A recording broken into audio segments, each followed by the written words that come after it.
How did medieval monasticism eventually dissolve?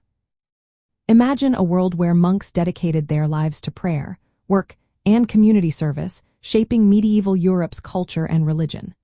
This was the heart of monastic life for centuries. Monasticism was a vital part of medieval society, with monasteries acting as centers of learning, charity, and spiritual guidance. They followed strict rules, like the Rule of Benedict, which laid out daily routines focused on prayer, work, and silence.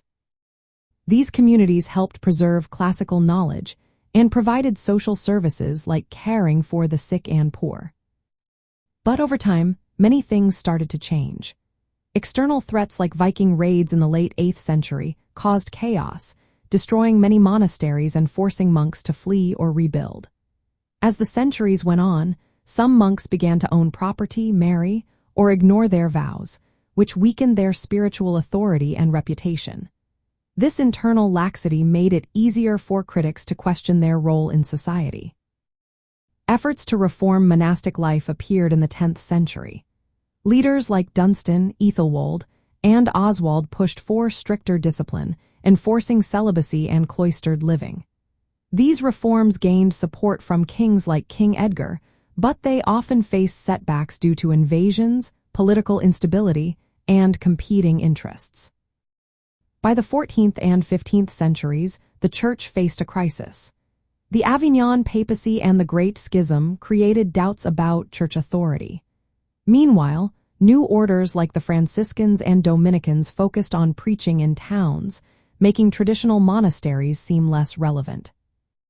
Economic hardships also played a role. The Black Death in the mid-14th century killed millions, reducing monastic populations and weakening their resources.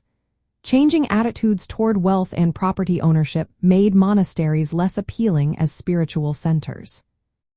The final blow came during the 16th century Reformation. In England, King Henry VIII dissolved monasteries between 1535 and 1539, seizing their lands and wealth. This move was part of a larger shift away from Catholic teachings toward Protestant beliefs. Many other European regions followed suit, especially where Lutheran or Reformed ideas took hold.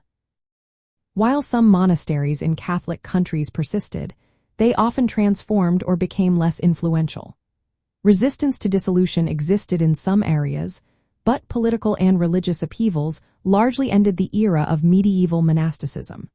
So, a mix of invasions, internal decline, economic troubles, and religious reforms gradually brought about the end of monastic life as it had been known for centuries.